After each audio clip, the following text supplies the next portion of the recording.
Time's almost up. Not only are we in the final chapter of BO6 as a whole, but my self-imposed goal of getting dark matter before Cod Next is coming up pretty fast. We're only 10 days away from Cod Next, and we still got like a little bit to reveal about the game, or at least a lot about BO7.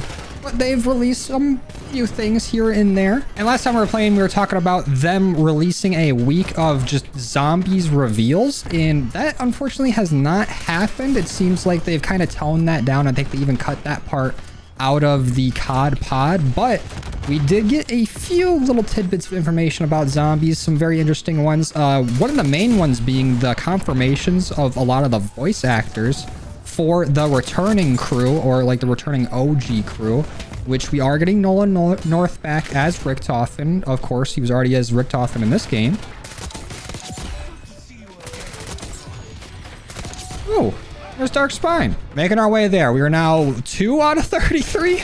But honestly, the challenge ain't too bad. Anyways, back to what I was saying about the voice actors. We have Fred Tasticore returning as Nikolai. At least I think he's returning. I'm not the most familiar with Nikolai's voice actor, but there was a lot of questions going around at who would voice Takeo, considering the voice actor for him previously, Tom Kane, suffered, I think it was a stroke, and he can no longer perform voice acting, which is very sad. So a lot of people in the zombies community, you know, they're very loyal to their voice actors. Like, these are characters people have like grown up with and seen in the games and come very like close to. So they were worried about what would happen with Takeo with him returning now, and they did put out a statement saying, like, you know, they thank Tom Kane for everything that he's done in the game, with the game, for the game, and for his performances over the years. But they have recasted him, and I think this is a very good way that they went about it. They put out a very like heartfelt statement and addressed it directly, and it is now going to be voiced by, let me make sure I'm getting his name right, Nelson Lee. And from everything that I've seen so far, it looks like Nelson is not taking it lightly, knowing that, you know, the passing of the torch is happening between Tom and him,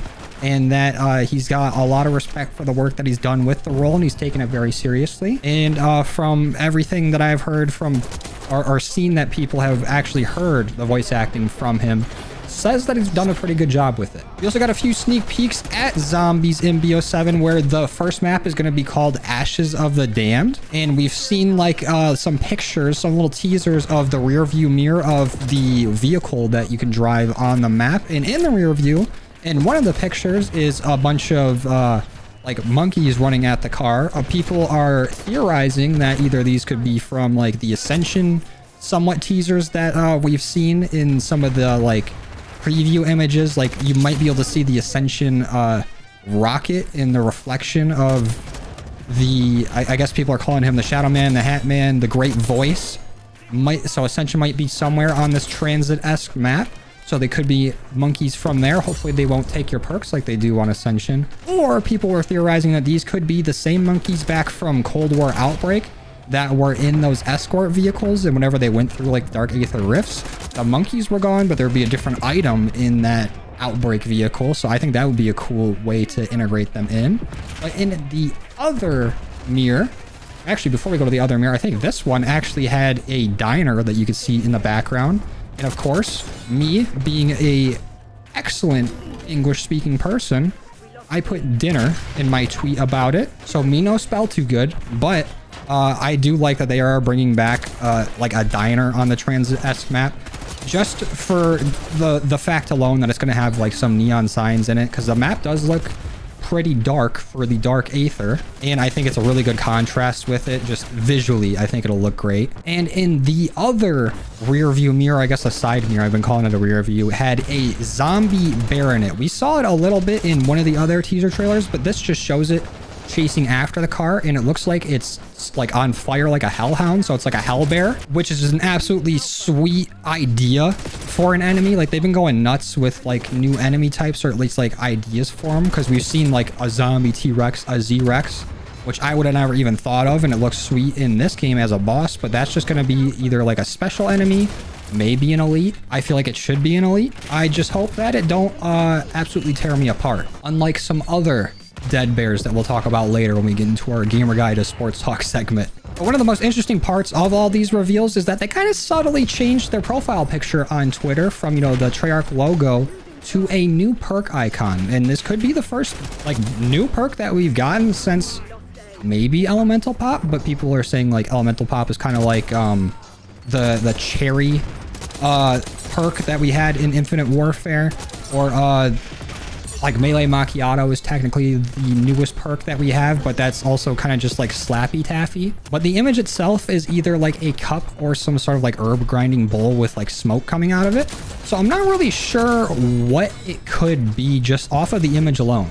Like for basically every other perk, especially like the original ones, you can really tell what they do just on their icon. You know, like Jug is a little health cross, and you know, Speed Cola is a mag in a hand, or Double Tap is 2 guns, or bullets flying fast out of a gun. But I don't know what this could do unless it's like some new mechanic in the game. Like maybe there is some sort of like Aether Essence that you can get that boosts certain things. Like maybe you get like more assault rifle damage or something, like a Cold War like Aether Crystal upgrade, but just for that game by picking something up, and then that would just increase it further. I don't know, I'm literally just spitballing here. But maybe because the entire game takes place in the Dark Aether, that there could be something new going on with the gameplay that we haven't seen yet that this perk actually affects. And I think we'll might get more information about this perk Wednesday, because they said they're going to be doing some zombies reveals on Wednesday. There's also going to be like a whole week of reveals. I know this is the second time we've said there's going to be a whole week of reveals, but they actually put out like an image about it, so that's like as official as it can get, besides like a mention on a COD podcast. We'll be getting like multiplayer reveals and things like that throughout the week leading up to COD Next. But if we don't get any reveals about the perk or anything else crazy for zombies, then I'm sure that we will see something like that at COD Next. But I'm just really excited to see some new things in zombies. It feels like not just in zombies, but COD in general for a bit has just been, I guess I'd say, reusing things or reintroducing things like they're new, or like slowly drip feeding us stuff that we've had before, like later into the game's life cycle. Like I said, we haven't had a new perk since like Elemental Pop, but it's kind of just a rehash of another perk or like a rework. And I just want to have, you know, something new. I don't want to be playing on all the same maps, using all the same guns, using all the same perks.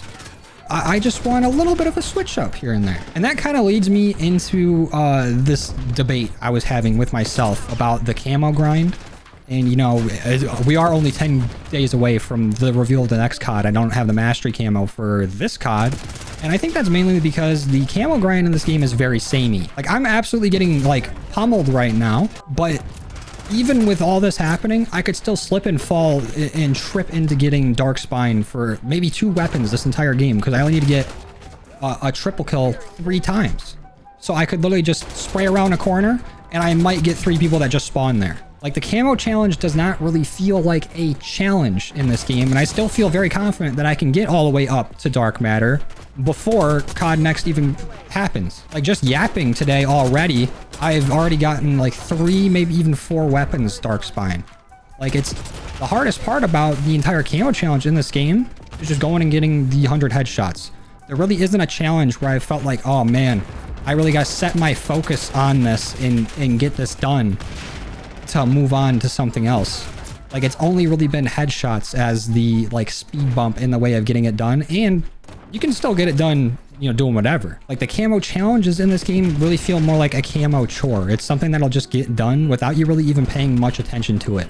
Like, there's probably people in this game that do not care about camos at all, have not like gone out of their way to try to grind it, and have gotten multiple weapons, gold to diamond to maybe even tripping and falling their way into getting Dark Matter. All I really want is for the camos in BO7, or even like if it's too late to do this in BO7, going into whatever COD game comes after, I want a camo grind more similar to Cold War or Modern Warfare 2019. Because although I like how accessible the camo challenge grind is in this game, it doesn't feel like very rewarding to do. Like, they switched up back in MW2, the relaunch of MW2 or whatever, and that felt a little bit more like a grind, like it was something that you had to put effort into doing, mainly because for the Platinum Challenge or whatever camo that was, Polyatomic or whatever, for that you had to get long shot kills, which you know, added some sort of layer to it, some sort of like stopgap where you had to actually focus on getting camos done to make your way up to that mastery camo. But it kind of made hardcore into literally just get long shots mode, and they didn't have hardcore at the game's launch. And I think a good way that they can fix the issue of just having, you know, hardcore become the long shot mode, if they're gonna do something like that again, is by making the harder challenges or the more annoying challenges to get done, the ones that you got to really focus on, just make those base camo challenges that you complete while you're going for all your other kills. Like for this game, every single base camo is identical, where you just got to get headshots for each weapon, unless it's a gun that don't shoot bullets or shoot rockets, then it's going to be getting kills some other way. But I think they need to rework the way base camos are, and, you know, keep your 100 headshots as a base camo, but also add in your however many kills while crouching. You know what, even bring back point blanks. I don't like that camo, but that's something you can get done at the same time as everything else, and throw long shots in as a base camo. So that way it also deters people, or at least could deter people from just playing the stakeout shipment, like whatever small tiny map where you just go on here, get 100 kills and die 70 times, and have people play other modes and switch up the gameplay a bit. Because you can basically do every single camo challenge in this game for like every gun. Just go on hardcore, stakeout. You can get everything done, except for something like launchers where there's no streaks and face off, so you can't even get those done. But technically you don't even need to do launchers if you do enough weapons from whatever class, like however long you're getting into the grind at. Which, even though I think everybody that goes for the mastery camo should have to get launchers done, because it feels like that's like the blood, sweat, and tears of the grind usually, I do like that once however many weapons are out in the game, you just need to get, you know, whatever the base number of weapons were in the game at launch to that mastery camo to get up to the final camo. And then for those mastery camo challenges, like to unlock your gold and your diamond and your, you know, polyatomic, dark spine, whatever before the mastery camo, those should all be more skill-based camo challenges, like getting 3 kills without dying, or getting your triple kills. Like, I think they did a good job with those in this game, but leading up to it feels like such a drag when you're only doing one thing the entire time. Like, it feels like if you're not constantly hitting headshots, you're getting no progress. And I feel like people play on these like Nuketown stakeout type maps is because it's just nothing but like efficiency and getting a lot of kills, a lot of camos done at once, and just adding in a little bit more variety to the challenges that you can do for them, I don't think would be a bad thing. And another thing for variety, and something that kind of killed my drive to go for the multiplayer camo in this game, is that we're just getting dark matter done again. And don't get me wrong, dark matter is a very good looking camo, but we literally just had this. Like, it was Cold War's mastery camo. It was, I think it's been in like every Black Ops game, just alternating between, you know, dark matter, dark aether, and how it looks, and alternating between like, you know, zombies and multiplayer for what mode gets to have that camo. And it's a very iconic camo, but let's get something different, or maybe change the color up on it or something. And I say all that saying that, you know, get new camos or whatever in this, but if they brought back Damascus, I would be hyped.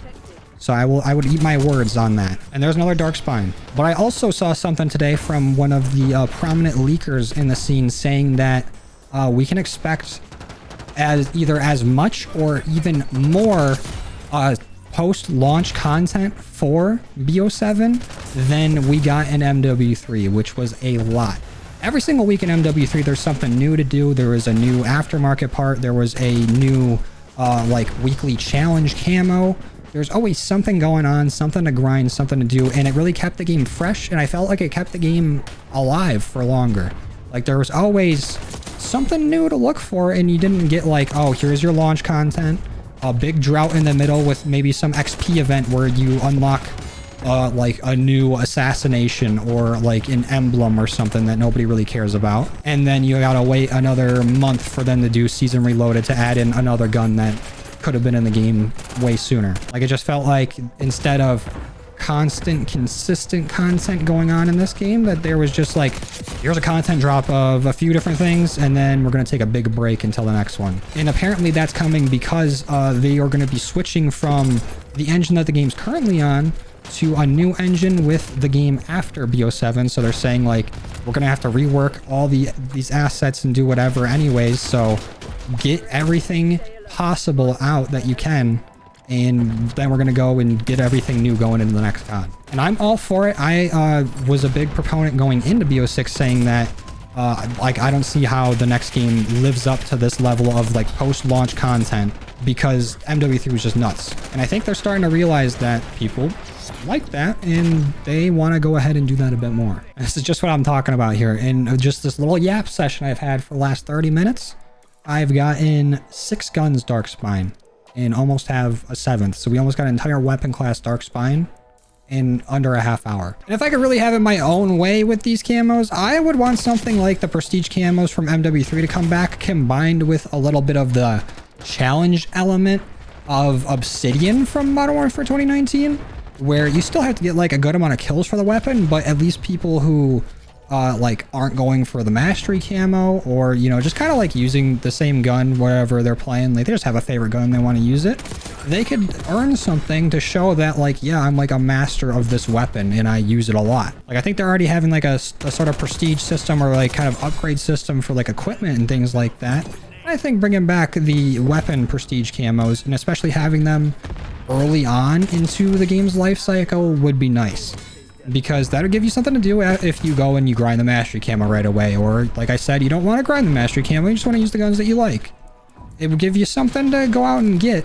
And with the like prestige camos in MW3, I kind of felt like they got added in very, very late to the game. Like it was very close to the game's like end of its life cycle. So I really didn't get too many prestige camos for my weapons. I think there was like about 3 of them. I don't know how many people actually got up to the final prestige camo on any weapon. It's got to be like a very small number of people to even do that. I'm all for like unlockables and things. I just want them to maybe require a little bit more effort, a little bit more skill to them to make them more worth going for, or at least like stand out a bit more from just the base camos or whatever, like event camo that comes out, something that shows that you put your skill into it. And speaking of something that stands out, I think a lot of camos going forward need to be a little bit more subtle. Like they really went over the top in MW3. Like a lot of those camos look nice and everything, but nothing really stood out before. Like I mentioned it last time how like in Cold War or in like Modern Warfare 2019, if you got the mastery camo, you could see it on somebody's gun and it would be like, oh damn, that person put their time into getting that. So I think a lot of camos should be a little bit less flashy, you know, some like good like base camos here and there, but a whole lot of like the insanely vibrant colors in like everything needing to be animated or reactive just kind of muddies the pool up, for lack of a better term or phrase or whatever. Like if every camo is some crazy, vibrant, moving masterpiece that demands attention, then none is. At least in my opinion. Like I like how creative they got with it and how not everything is just a mix of like gray and like sand brown where everything blends in, but then it makes the things that are earned and like worked for stand out more. Like these ranked camos are pretty good, and I like outside of like the insane camos in this game, I think they do stand out a bit, and they have done their attempts at bringing back solid color camos in this game slightly with some of the new weapons. I don't think they really come to par with the original solid color camos that we got in MW2 and 3, and I just want more camos to be like a bit more like either plain or like one tone, because then you can make builds or like make it fit with blueprints and things like that, and make it, you know, your own, and make things like charms and stickers or whatever stand out more on it when the camo is more subtle. Or if they really want to be nuts, they can combine the whole prestige camo and mastery camo thing and allow you to prestige your mastery camos, maybe making you redo just the masteries for the weapon, or just like redo every single camo challenge for the class and get a different color variation of the masteries. Like they've already been doing different color variations of each camo for all 3 modes with Warzone, Zombies, and multiplayer.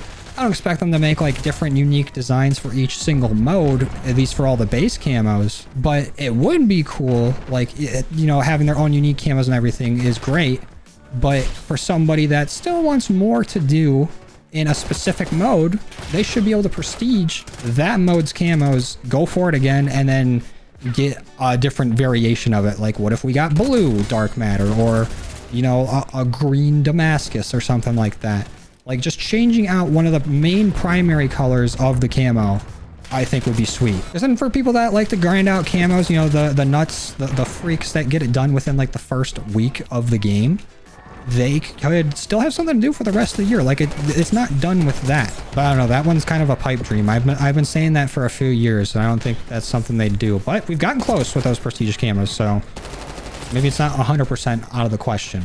I don't know. I just wanted to rant and yap about the camo grind and ways to improve it, because it felt like they've taken a few good steps in one direction, but then it kind of eliminated some of the more satisfying steps of the camo grind. And I think we've been going on long enough to where it's time for us to get into our Gamer Guide to Sports Talk segment. And I want to start this with an announcement that we have captured and compromised to a permanent end Osama bin Johnson. And for those of you unaware, this weekend, the Lions, or last weekend, I guess now, it's almost been a week, but the Lions took on the Bears in a divisional matchup, and we were both going in this game 0-1, but the Bears, their head coach is our former offensive coordinator, Ben Johnson.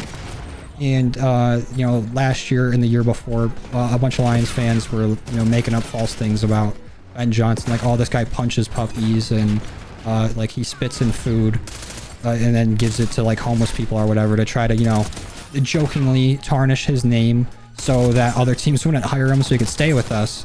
But he ended up going to a division rival in the Bears.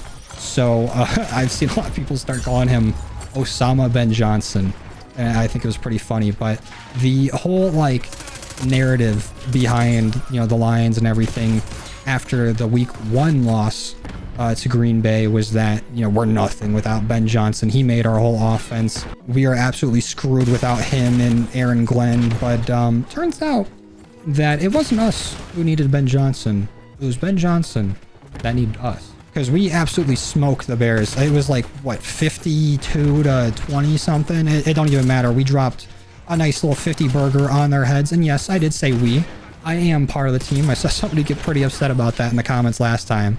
Like, you're not part of the team. Oh yeah? Well, check this out. Bet you feel pretty stupid now, don't you? But it was a nice, like, I wouldn't say get right game. It was more of like a revenge game for a lot of the players going against Ben Johnson, and, you know, trying to beat the narrative that he is the reason behind our recent success. And it was nice to see the offense like return to form and actually, you know, do some dynamic plays, have some like big gainers, and actually get like the run game and everything going after getting like basically shut out by the Packers the week before. But on the other hand, we did so well that it has Packers fans, you know, putting their nose down and smelling their own asshole, being like, yeah, we're just that elite that we shut it down.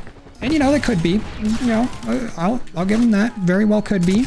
But my copium is that it was just week 1, and things weren't fully set in yet with our new personnel and new coordinator. And, you know, we're just getting warmed up. And the Bears just suck, maybe. But I hate to say, like, a week 2 game is a must-win game, but it really did feel like it. Especially being our second game in the division already that year.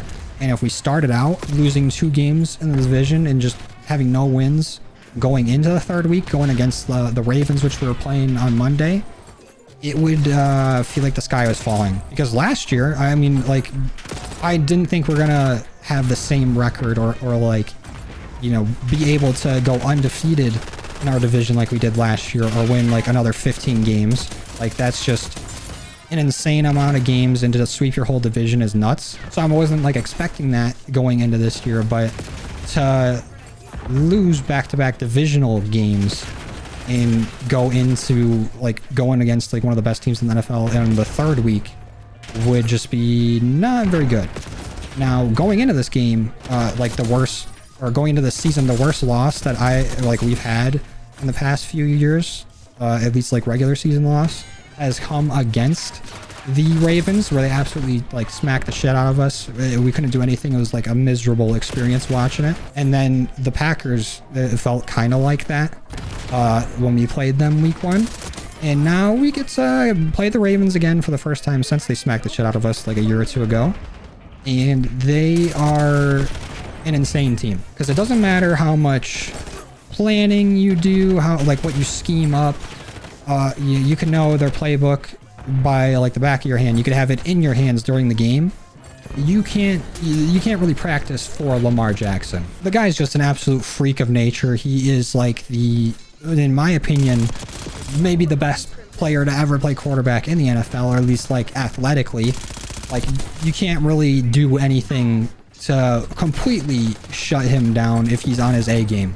Like I think last year, even though he didn't win MVP, he still had like an insane number of touchdowns, like 40 something, with only like 4 interceptions, which is like prime Aaron Rodgers passing numbers, on top of being able to do things like with his legs, being able to run the ball better than like 99% of people in the NFL, like running backs and everything included. And he's one of like only 2 unanimous NFL MVPs ever, which is absolutely nuts. Like I'm a big fan of Lamar. He's got to be one of my favorite players in the league.